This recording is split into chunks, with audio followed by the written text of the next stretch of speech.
there's a bit of self-discipline that's needed to ask, rather than going, well, that was crap. Just to ask a question going, well, how can I make it better?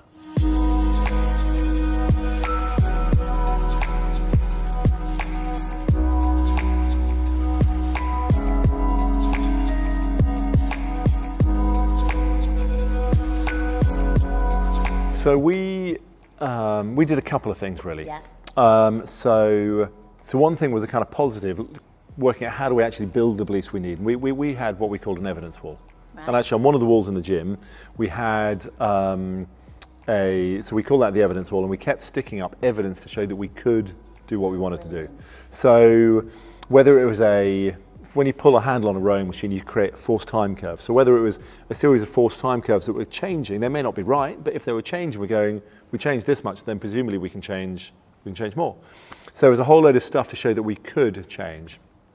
There was a whole load of stuff where we had got, maybe we did a 2,000 meter piece and maybe 200 of it was the right speed. So we go, look, if we can do 200, then presumably we can do 2,000. Yeah.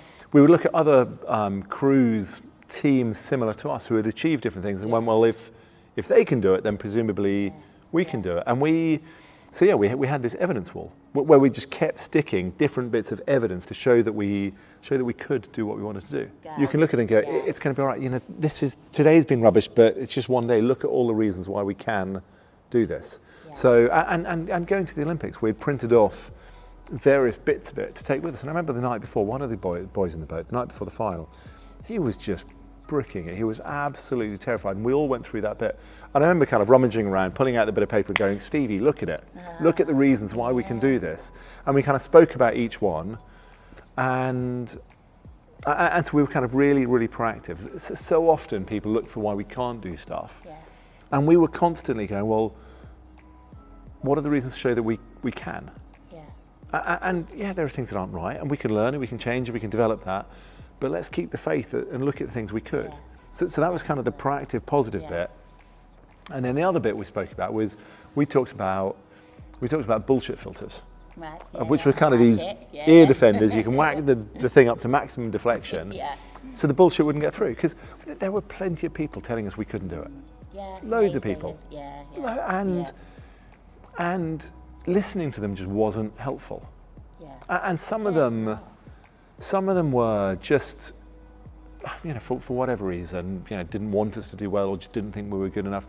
And then you had some people who, were friends but I had some family who didn't want me to care too much because they didn't want to see me upset. Yeah. I know and that, so... Which is, they're trying to protect you. They're trying to protect you, so for the best reasons. So I'd be in a conversation with some people and I'd get to a point of just going, effectively just, sticking the bullshit filter on and just going, la, I'm not listening to you anymore. Yeah. And I'd try and be polite and try and be all the rest of it. There were other people I'd just try and avoid because I didn't actually want to talk to them. Because you knew they were going to drag you down. Yeah, or I just didn't want to talk about that particular thing. Yeah. So we were kind of quite focused about who we wanted to listen to. And somebody coming up going, I think you could do this, or, that was rubbish because you did that wrong. We go, okay, what can I learn? Yeah. But if it was just general naysayer dragging you back, we wouldn't engage.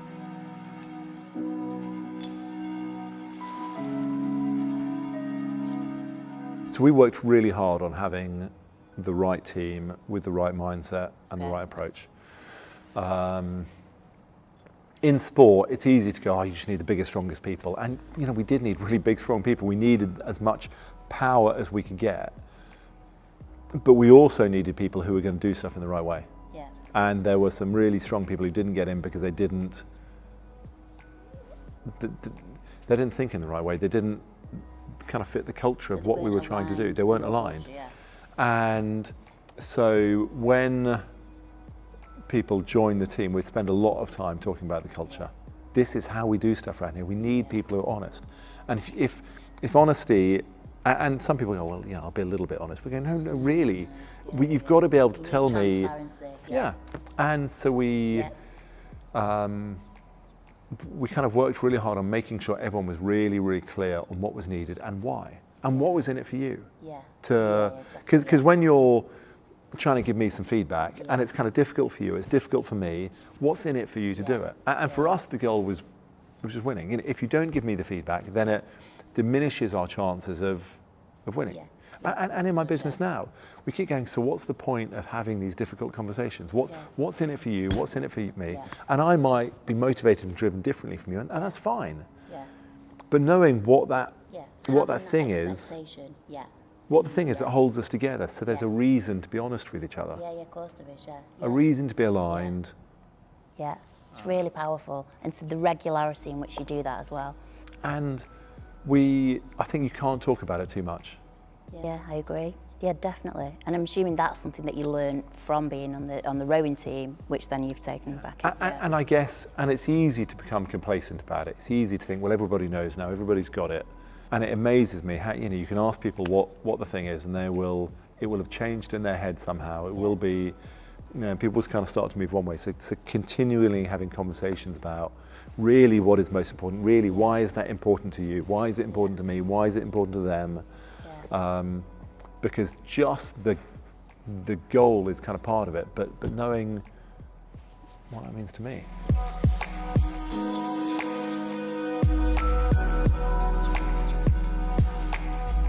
So our goal was to win, but we knew we couldn't control winning because we couldn't control how fast the Americans or the Germans went. All we could do was control how fast we went. So that's why we started asking the question, will it make the boat go faster? What we're about to do, how are we going to do it?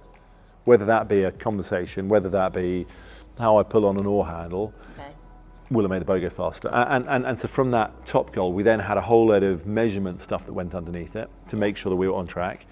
And we had 6 key areas we thought we had to work on. One was the physical side, actually fitness and strength. There was a technical bit. Technically, how do you move the boat? The team, how do we operate together as a team? We talked about kind of resilience or bounce back ability. How do we, because stuff will always go wrong. How do we get back on it faster than other people?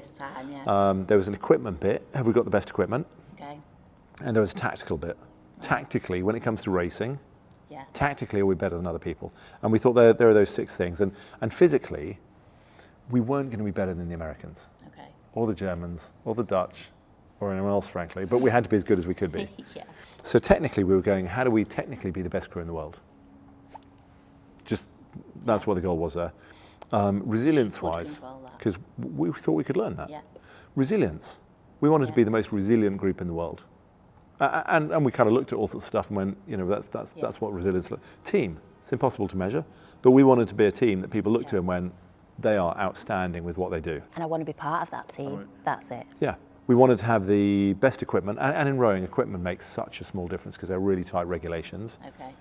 So that was kind of a minor one. And tactically astute, we wanted to be really great at tactical decisions.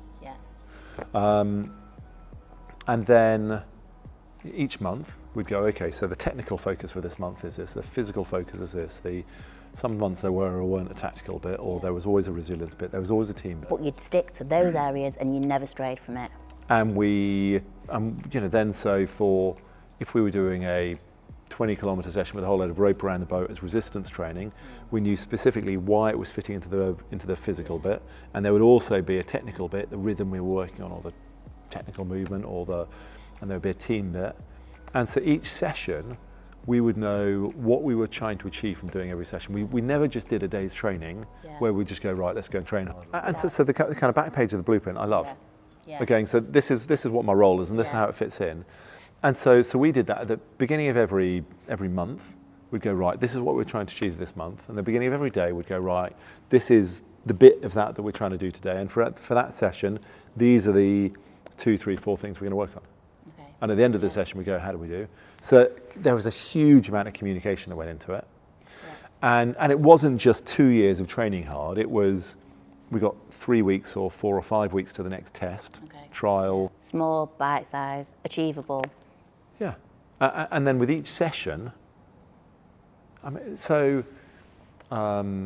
20-kilometre session on the rowing machine, we did them 5 days a week. For anyone who's been on the rowing machine, you'll know they are dull. I've not.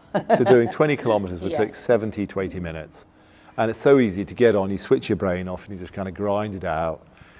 but that wasn't going to make the boat go faster. No. So we'd get on it going, so actually the way we were going to move off our feet and kind of, or move our back or the hand or the rhythm that you can hear, the fan wheel makes a different noise when you get the rhythm right, or looking at the forced time curves. So if you get on for 80 minutes, specifically working on one detail, it actually makes time go so much quicker. Of course it does, It makes it more interesting. And you feel like you've achieved something because it becomes, Rather than just going, there's another hour and a bit gone, you can go, actually this bit was, I improved this.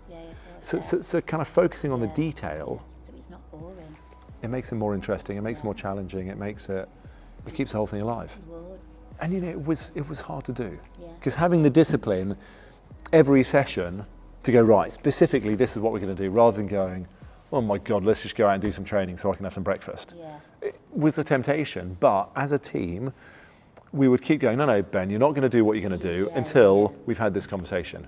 And at the end of every session, I'd go, I'm tired, I'm cold, I'm wet, I just want some food. And then we'll go, food's great, but after we've done the talk.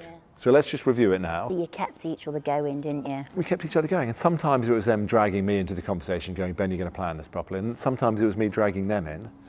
So having everybody helping each other, have the discipline to go, right, specifically today, what are we working on? Well, that's what takes you to the next level, isn't it? That's what gets you through it. And it's something that everybody knows about. Every sports team knows about, but most people don't do it because it's kind of hard.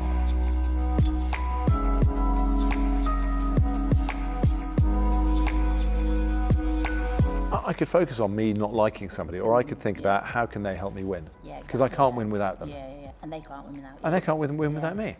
So constantly going, so, the reason I'm calling you back to say, no, let's kind of do this planning properly is, and you might be pissed off with me, but you know that it's just because I need you to win. I'm desperate for you to win so that I can win.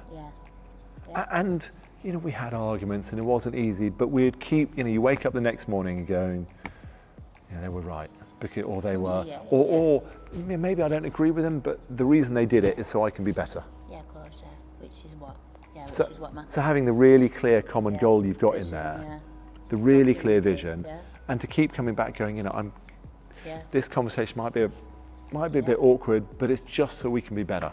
It's just so we can achieve what we've said.